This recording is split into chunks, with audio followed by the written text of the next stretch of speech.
Welcome to Through the Drama. Chris Harrison and Lauren Zima with you. LZ, we have a very busy, very newsy show today. It's one of the things I love about this show. You never really know what we're going to talk about until the morning of. Happy Tuesday, everybody. It's a busy Tuesday. Great. Well, let me throw something at you that I don't know if you know we're going to talk about. I want to give you a compliment. So we threw this party at our house. Actually, let me say, I threw an event at our house last Friday. Mm-hmm. Then we had other plans on Saturday. We had two people come in and stay with us on Sunday from experience camps, the organization I volunteer with.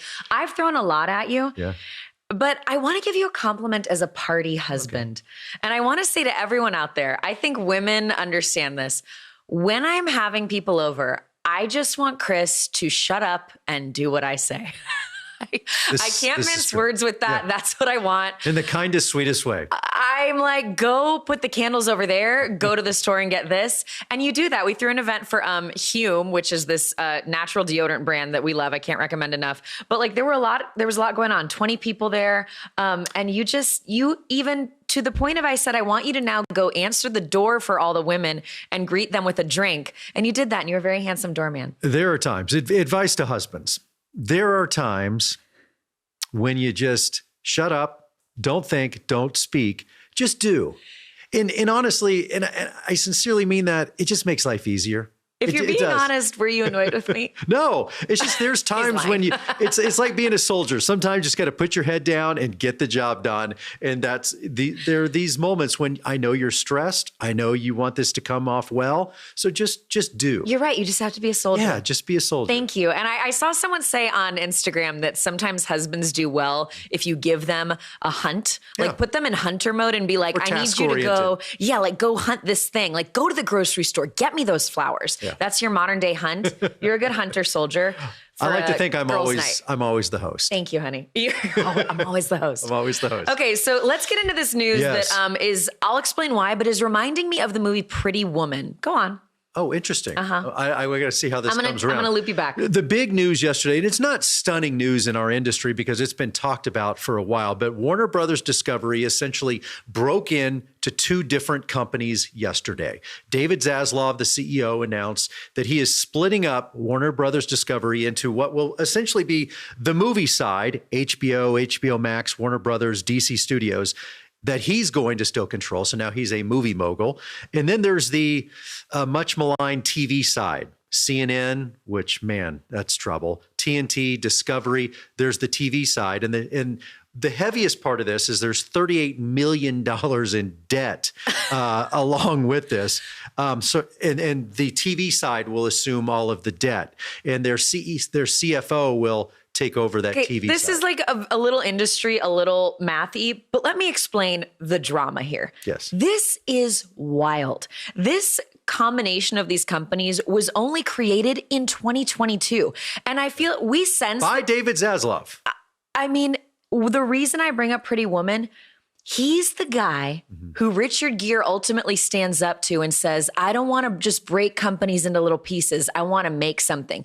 David Zaslav is just breaking things, breaking them up. Like it's all a shadow game to me. And I want somebody to stand up and be Richard Gere and say, we're not doing this anymore. And David Zaslav is doing it to the tune of tens of millions of dollars in his own pocket. And the reason I think it's interesting is because, yes, this is our industry, but the drama factor here is wild. And this affects all the TV shows and movies we all try to watch and enjoy. And by the way, pay for with their various streaming services. And it's reflective of where many industries are going now. Right. It's a shell game.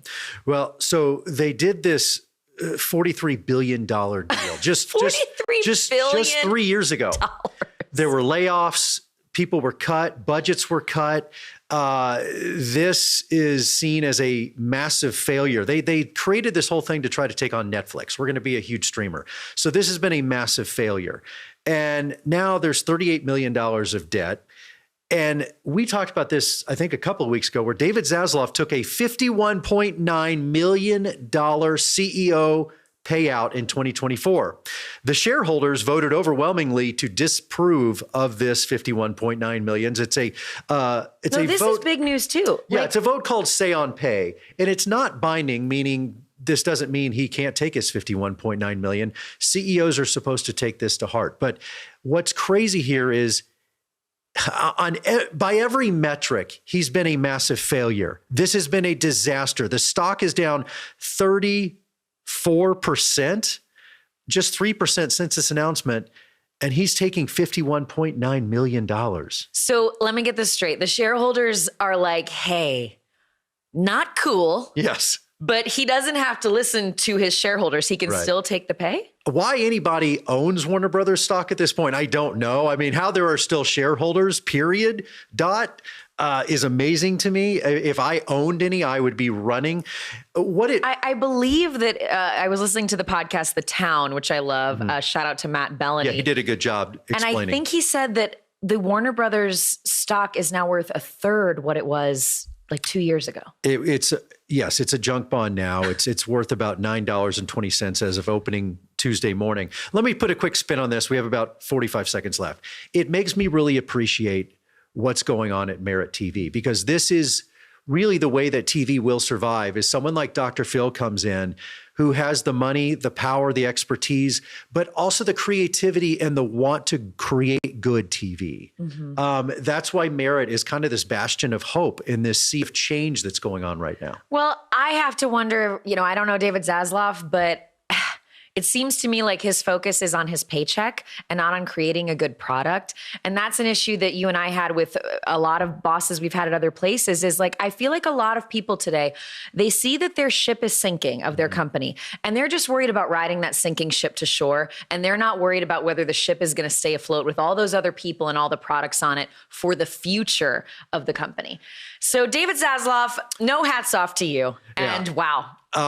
So that wasn't a huge surprise, but disappointing. There was a huge surprise in the Justin Baldoni-Blake Lively case. We are going to bring on our expert, Loni Coombs, to talk about that next.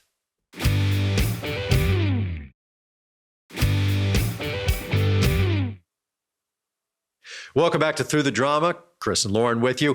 LZ, a huge bombshell dropped in the Justin Baldoni-Blake Lively case yesterday. A judge, threw out $400 million lawsuit against Blake Lively and Ryan Reynolds, and then also threw out the $250 defamation suit against the New York Times. This was a big blow to Justin Baldoni, really the first big public blow to Baldoni and his camp this entire time. I was shocked. I didn't see this coming. I kind of thought they had all their ducks lined up in a row and that this was set to go to trial next year. But I'll admit, I'm also now a little confused on who's suing who for what. I will quote Blake Lively's team here before we bring on Loni just to set the scene. Blake Lively's team said of the $400 million lawsuit by Justin Baldoni being thrown out, as we have said from day one, this $400 million lawsuit was a sham and the court saw right through it. So let's bring on our legal expert, Loni Coombs, to break this down for us. Loni, what was your reaction when you first heard the news that Baldoni's suit had been thrown out? This is a legitimate bombshell. I mean, I was like, what? It really surprised everybody. Look, this is a motion to dismiss, right? Everybody brings these motions to dismiss. Rarely are they granted, because what the judge does is he takes your lawsuit. He says, okay, I'm going to look at everything that Justin Baldoni has alleged here, and I'm going to assume that it's true. I'm going to say, okay, I believe everything you're saying here. Now, considering that, is there enough evidence here to support the claims that you've made? And the judge said, no. You did not support defamation. You did not support extortion. And not only did you not do it, because many times the judge will say, go back, add some stuff to your claim, bring it back, and then we'll talk again. The judge said, I can't imagine anything that you could add to these claims to make it work. So I'm doing this with prejudice. You cannot even try to bring the defamation and the extortion claims back because they're dead at this point. And Loni, essentially what the judge was saying in the state of California is when you file suit, which Blake Lively initially did, she has the right to take that to trial. And that right is protected in the state of California. Yeah, so there's two different things here. First is the defamation. That's what you're talking about. And when somebody brings a lawsuit, they are protected. It's like, we want you to feel safe, especially if you're bringing sexual allegations. We want you to feel like you can bring these and not be attacked with a defamation lawsuit. So she is protected because of that, under that litigation privilege. As far as Ryan Reynolds, their PR person, and the Times, What the judge said there is to prove defamation by against a public figure, you have to show malice. You have to show that they knew those claims weren't true. He said there's no evidence here that those people, Ryan Reynolds, the publicist, and the Times, knew that these claims weren't true. They were believing what was in the lawsuit. And as far as what Justin showed, he said, you didn't show that they knew that wasn't true. So no malice, no defamation. So that's gone. As far as the extortion, now this is interesting. The judge said, this is not civil extortion. Because essentially what you're saying is that she was trying to steal your creative control, right? Usually when we think of extortion, we think of like Regina Ventura in the Diddy case, right? When Diddy said, you got to pay me $20,000 or I'm going to release these sex tapes. And she had to go get a loan to pay this. The judge here said, this was really just hard bargaining. Blake Lively was saying she was renegotiating the work conditions, right? And either, Justin, you didn't give in to them, or maybe you did. Maybe she did take some creative control, but there was no damage to you. There was no loss. You didn't say, oh, the movie tanked. I was hurt by this. So again, no extortion. And you can't bring anything to me in the future that's going to show me that it was extortion. So again, that count is out as well. So I'll be honest, Loni, I'm a little confused. Blake Lively, did she, I'm so confused at this point. Did she sue Justin Baldoni? She did? She did. She started the whole thing, right? Right. And then he countersued. She was sexually harassed, right? And that he also did this smear campaign. Okay. So his countersuit has been thrown out here. Blake's suit is moving forward. There are a couple counts that the judge said you can try and fix, but they're small counts. They're about this tortious interference with the contract, saying that they got him dumped from their talent agent. So that can be brought. But the rest of it, right, her suit stands. His is pretty much gone at this point. Loni, interesting, last week, there was a kind of a big announcement that Lively dismissed and let go of her emotional distress claims. And people thought, okay, this might be moving to reconciling this case and settling. But then this bombshell, were these tied together? Now that we look back and we're playing armchair quarterback, were these tied together? Like, did they give a little to get something from the judge? It's very interesting you say that, because when the judge ruled, and he seemed kind of harsh against her at that point, right? He said, look, I don't care whether you try and bring this back or not. I'm going to not let you talk about this emotional distress. But the judge then came back on Justin. So it seems like the judge is literally just looking at what's in front of him and ruling on that, and then looking at this, not playing favorites one way or the other. You could say maybe he was giving something here, something there, but I think the judge, this is a 132-page ruling. I think he's just doing his job based on the law. That's what he's doing. Yeah. Does it matter, Loni, that they went for $400 million? I always wondered that, because when the announcement first came out about this countersuit by Justin Baldoni, you do hear the number $400 million as any person and think, wow, well, that's pretty sizable. Did the judge have a judgment on that, or does the amount not matter when they're looking at the law? No, that's a great point. I think if they'd gotten to trial, that might have come into play for in the trial. But the judge doesn't worry about that. He's literally looking at the evidence. And did you support the elements of the charges here? And he's saying, no, you didn't. What I figured was Justin is looking, after that New York Times article came out, he's looking at his future career and thinking, how am I going to work after this? And that's where that amount of money came from. So now, as he's going to court with Blake over her claims, like, what does this look like from here for both of them, for this trial and for their futures? Yeah, so at this point, it's still set for trial. She is suing him. Now, if he tries to bring those other charges, he may still have some charges as well. He can also appeal this ruling. He can appeal what the judge did. Now, that judge made a very thorough ruling, so I don't know if that'll work or not. But essentially, he's going to be defending himself from the lawsuit for Blake Lively. And if he loses, guys, they can go after attorney's fees. They can try and make him pay all their attorney's fees, in addition to any punitive damages, et cetera. So he could be in a real world of hurt here if he ends up having to pay all of this money out in the end. I want to read something to both of you. This was Blake Lively. She wrote a letter after this ruling was made. And I should put air quotes because it sure doesn't seem like a letter that any person would actually write. But she says, I've felt the pain of a retaliatory lawsuit, including the manufactured shame that it tries to break us. While the suit against me was defected, so many don't have the resources to fight back. She went on to say she's more resolved than ever to continue to stand for every woman's right to have a voice in protecting themselves. And her lawyer said, this is total victory and a complete vindication. And that's really what I want to go to you to on, Loni. This actually is not total victory. It's not vindication. It's actually nothing other than we're just moving on with the original suit that was filed. Exactly, 100%. And as far as that goes, we still have the court of public opinion, right? That still weighs heavily here. And I don't know how this is going to help or hurt Blake Lively, because like you were saying, I think the court of public opinion was weighing heavily in Justin's favor. I don't know if this changes things or not, but I think both of them in the long run are, damaged by this and their careers in some way. So for sure. Do you think it helps vindication for anybody? Opinion, LZ? Well, I think that it's easy to for most people, we're just seeing headlines, right? It's a lot of back and forth between the legal teams at this point.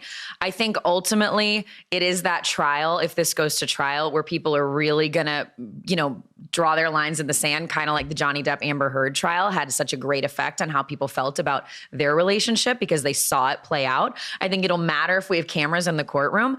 But right now it's a lot of back and forth. Like, I feel like Blake's team is calling everything a sham and false at every turn. Justin's team, did ask for this big amount of money, did say he's fighting for his career. So there's a lot of big claims being made by both sides, which makes me want to ask you, Loni, and I know it was a 132-page ruling, but based on the evidence, and this is our last question that we have time for, were you surprised that the judge dismissed it based on what evidence you knew that they might have had or not in this case, or do we not even have a window into that?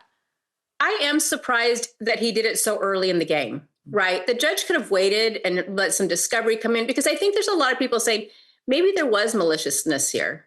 Maybe there was some stuff going on that wasn't necessarily true.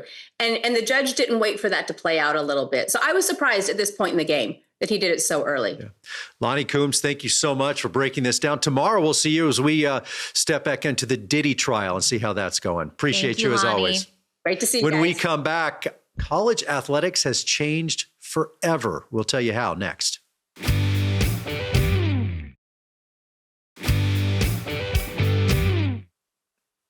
Welcome back to Through the Drama. LZ, I just want to put a pin in this Justin Baldoni, Blake Lively thing. What I find very interesting, and Loni brought this up, the very peculiar timing. And this is really the first kind of public victory for Blake Lively.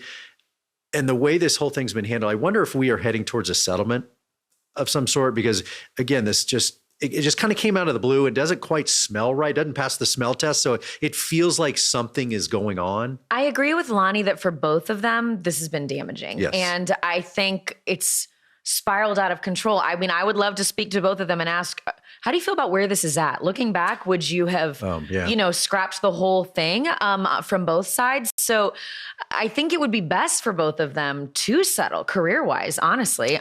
We'll see what happens. Yeah, no one's been a winner in this, and I don't see anybody, whether... And it's too messy. It's too unclear at this hurt point. Ryan Reynolds. It's hurt Blake Lively, Baldoni. Taylor Swift was involved. That friendship is a mess. So it's been messy. I'll be interested to see if something doesn't come from all of this. We haven't heard from Baldoni's lawyer, Brian Friedman, in all of this. It'll be interesting to see what they respond with. There was another huge blockbuster ruling from the NCAA considering athletes and their name, image, and likeness. This has been such a hot button issue. And LZ, I'll try to break this down for you. I'm going to need what we call a good splain from you on this. Don't mansplain it to me, but give me a good splain because I don't understand. There were two big rulings essentially that came down because it was the Wild West. When the NIL deals came out, teams were everybody was running amok and there was money coming from everywhere. The pendulum swung from nobody gets money to millions and millions and millions of dollars coming from so many sources. It was like drinking from a fire hydrant. Well, the pendulum has swung back in the middle a little bit. It's not perfect, but it's better. The NCAA has agreed now that every school gets essentially a salary cap. $20.5 million to spend. Wait, I know you said this. I know. I don't know anything about, I never played sports, especially not in college. But when you were first telling me about this NIL stuff and how now these, young kids are getting this huge influx of money and a lot of them I think don't even know how to handle it and don't spend it right. Plus, I think it's hurting the schools. So I said, why don't they just do a salary cap? This is why I just shut up and listen sometimes. She's right. I don't want to give myself too much credit. No, but so they have said schools have $20.5 million to spend. Now, the majority of that is going to be spent on football and basketball, really football. There's two profit earning sports, revenue earning sports in sports, and that's football and basketball. And that's just the way life goes. So they're going to get the majority of this money, and then the schools can determine where they spend all this. And then the other sports like soccer are going to get what's left over. The other really interesting and stunning ruling is that there is, let me get the number right, $2.8 billion that the NCAA has agreed to back pay former athletes all the way back to 2016.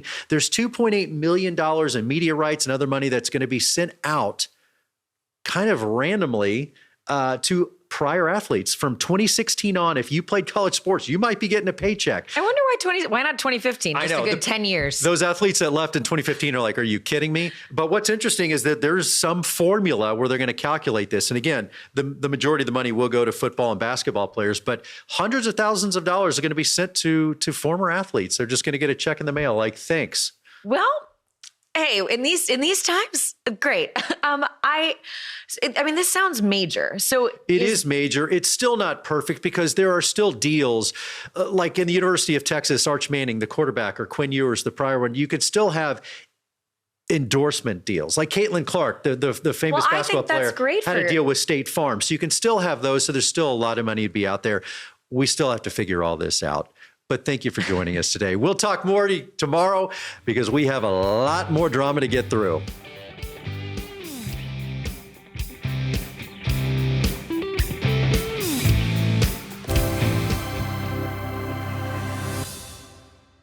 Hey, Dr. Phil here. My network, Merit TV, has it all. Now, let me blow your mind. Merit TV's got the news that matters. The selection of a new pope. Entertainment you crave. Busted. Everybody in a good mood today? And live events. Surprise. What am I, chopped liver? With serious punch. Big shot. Go to merittv.com and download the Merit TV app today.